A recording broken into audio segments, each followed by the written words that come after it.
After unloading two of the Bears' top trade assets for draft picks, linebacker Roquan Smith and defensive end Robert Quinn, General Manager Ryan Poles on Tuesday made the aggressive move to acquire wide receiver Chase Claypool for the Bears' 2023 second-round pick.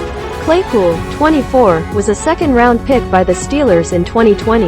He had only 32 catches and 311 yards this season, averaging 9.7 yards per catch with quarterbacks Mitch Trubisky and Kenny Pickett.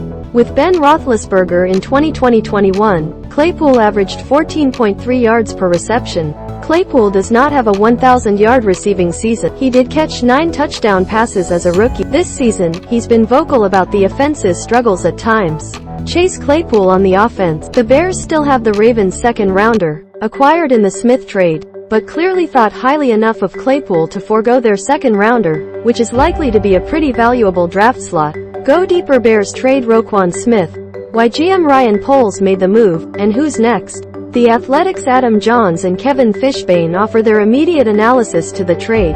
What Claypool brings to quarterback Justin Fields in the offense. What the move says about Poles and the cost to add a veteran receiver.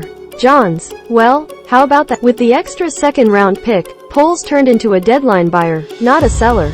And he acted quickly to add help for Fields. At 6'4" and 238 pounds, Claypool definitely changes how the Bears can attack teams. It allows offensive coordinator Luke Getsy to do different things with receiver Darnell Mooney, including featuring him in the slot, where his speed can be a matchup problem. Better yet, Fields now has a big, go-up-and-get-it option for contested catches. As skilled as the 5'11" Mooney is with his speed, quickness and route running, the Bears lack that type of threat consistently in their passing game. Claypool gives the Bears a little bit of everything. Fishbain, Claypool is that dynamic athlete that the Bears haven't really had at receiver since Alshon Jeffery. Pairing Claypool with Mooney gives the Bears a much better 1-2 punch. I see this move as helping Fields, but it's so much more about 2023 and beyond.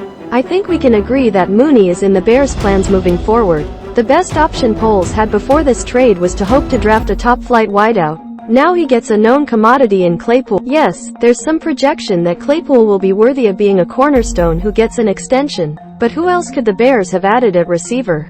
Jahns, Poles undoubtedly had conversations with other teams that had available receivers. But here's another question. Do the Bears seriously entertain those talks and make the move for Claypool if Fields doesn't show the improvement he has over the last 4 weeks? Fields' toughness is endearing, but every week he's starting to show more in Getsy's offense, which includes featuring more designed runs over the past 2 weeks. Now he gets to throw to and develop with a better receiver to his outside in Claypool. It's full steam ahead with the development of Fields over the next 9 games and beyond. Fishbain. Not to say that Claypool would have caught the passes that Velus Jones Jr. and St. Brown failed to against the Cowboys, but those incomplete deep balls were a reminder that the Bears need more playmakers. Fields has to have a little more trust that his wideouts will make plays on passes like that, and Claypool gives him another weapon in that regard, one that should only help him. As we turn our focus to Fields' development and what this offense could look like in the coming seasons, these final 9 games allow for Fields to establish a rapport with Claypool.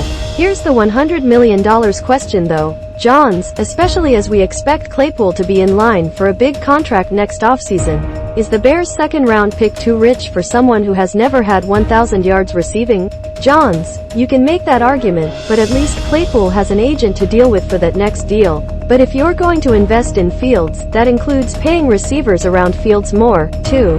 Receiver is a premier position. As important as the weakside linebacker position is to Eberflus' scheme, it just shouldn't be valued in the same way as receiver, especially one with the potential that Claypool has to change the Bears' offense. Poles will still use resources on his defense. His first draft showed that. As for Claypool, I do have concerns about his pass production, but there could be reasons for it. Fields' deep ball will be the best he's seen in the NFL. Claypool played with an over-the-hill Roethlisberger and later Trubisky and Pickett, a rookie.